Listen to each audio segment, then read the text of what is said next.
Resources private limited. Wood apple resources में आप सभी का स्वागत है। कक्षा तीसरी हिंदी। मैं आपकी शिक्षिका धरा हूँ और ये हैं आपके दोस्त। मैं वुप्पी। मैं हैप्पी। बच्चों, आज हम पढ़ने वाले हैं पाठ 14, एक सवाल। इस पाठ से हम जानेंगे कि कैसे समय के साथ यातायात के साधनों में परिवर्तन हुआ है। इस कविता में एक बच्चा अपने दादाजी से कुछ सवाल कर रहा है। आइए इस खूबसूरत कविता के माध्यम से उस समय में झांकें जब लोग एक जगह से दूसरी जगह आने जाने के लिए ऊंट, घोड़े और बैलगाड़ी का इस्तेमाल करते थे। एक दिन मैंने दादाजी से पूछा एक सवाल। पहले लोग आने जाने को क्या करते थे इस्तेमाल? दादाजी ने हंसकर मुझको उसका दिया जवाब। ऊंट, घोड़ा, बैलगाड़ी पर रहते थे तब सभी सवार। इन पंक्तियों में एक दिन एक नन्हे बच्चे ने अपने दादाजी से पूछा, दादाजी, पहले लोग सफ़र करने के लिए क्या इस्तेमाल करते थे? दादाजी मुस्कुराते हुए बोले, बेटा, पुराने समय में लोग ऊंट, घोड़े और बैलगाड़ी का इस्तेमाल करते थे। ऊंट रेगिस्तानी इलाकों में चलते थे। घोड़े लंबी दूरी के सफ़र के लिए उपयोगी होते थे और बैलगाड़ी गांवों में बहुत आम थी। बैलगाड़ी धीरे धीरे चलती थी। लोग उसमें सफ़र करते, रास्ते के नज़ारे देखते और एक दूसरे से बातें करते थे। तब की यात्रा में एक अलग ही आनंद था, लेकिन आने जाने में समय बहुत लगता था। आज की जैसी सुख सुविधाएं कहाँ हुआ करती थी। बस, कार, रेलगाड़ी तब नहीं हुआ करती थी। सबको आने जाने में बहुत समय लगता था। हवाई जहाज उस समय में नहीं हुआ करता था। इन पंक्तियों में दादाजी ने समझाया कि आज जैसी सुख सुविधाएं उस समय नहीं होती थीं। बस, कार और रेलगाड़ी जैसे साधन नहीं थे। लोगों को आने जाने में बहुत समय लगता था। कई दिनों में वे एक स्थान से दूसरे स्थान पहुंचते थे। हवाई जहाज उस समय नहीं हुआ करते थे। आज तो आने जाने में बहुत अधिक सुविधा है। कितनी दूर कहाँ जाना है, इसमें नहीं दुविधा है। कम दूरी को बनी साइकिल, ज्यादा को कार तैयार। जाना हो यदि दूर शहर तो रेलगाड़ी पर हो जाओ सवार। इन पंक्तियों में बताया जा रहा है कि आज के समय में यात्रा करना बहुत आसान हो गया है। कम दूरी के लिए साइकिल का उपयोग किया जाता है, जो स्वास्थ्य और पर्यावरण के लिए फायदेमंद है। ज़्यादा दूरी के लिए कार उपयोगी है, जो जल्दी और आरामदायक यात्रा प्रदान करती है।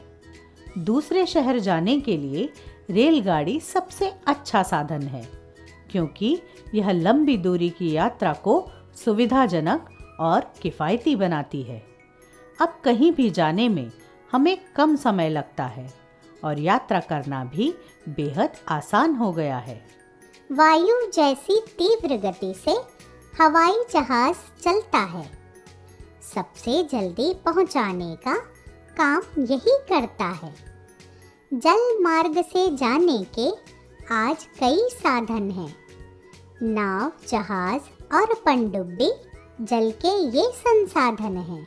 इन पंक्तियों में बताया जा रहा है कि हवाई जहाज सबसे जल्दी पहुंचने का साधन है, क्योंकि यह हवा में उड़ता है और सीधा चलता है और यह कम समय में हमें गंतव्य तक पहुंचाता है।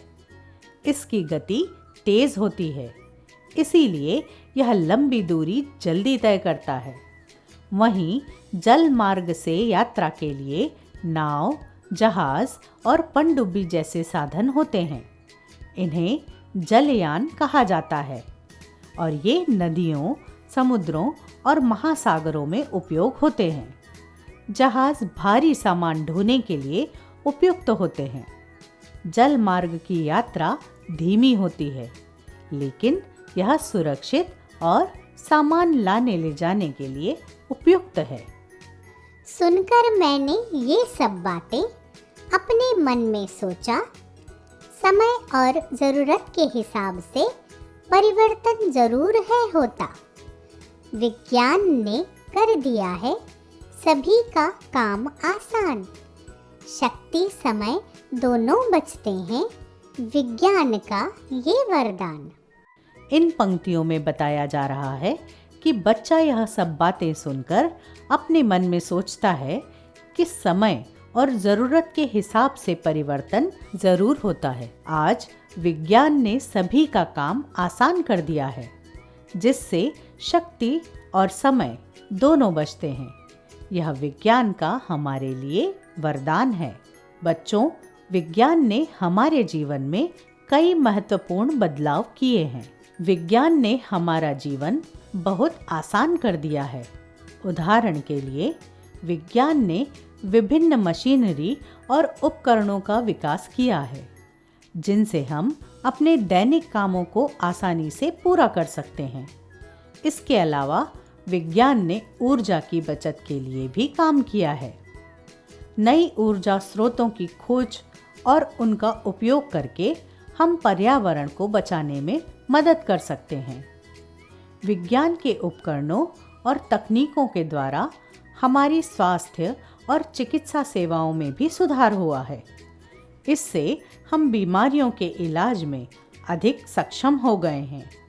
विज्ञान की इस प्रगति ने हमारे जीवन को सुविधाजनक और बेहतर बनाया है। इस कविता से जाना कि समय के साथ परिवर्तन आना स्वाभाविक है और विज्ञान ने हमारे जीवन को कितना आसान बना दिया है। हमें अपनी पुरानी यादों को संजोकर रखना चाहिए और नए तकनीकी आविष्कारों का स्वागत करना चाहिए। इसके साथ ही हमने नए और पुराने परिवहन के संसाधनों के बारे में भी जाना। व्याकरण, तुकांत शब्द। आओ बच्चों, जाने तुकांत शब्दों के बारे में। तुकांत शब्द। तुकांत शब्द वो शब्द होते हैं जिनकी अंतिम ध्वनि या अक्षर समान होते हैं। ये शब्दों में तालमेल और लय का निर्माण करते हैं, जिससे कविताएं, गीत और कहानियाँ और भी सुरीली और आकर्षक बन जाती हैं।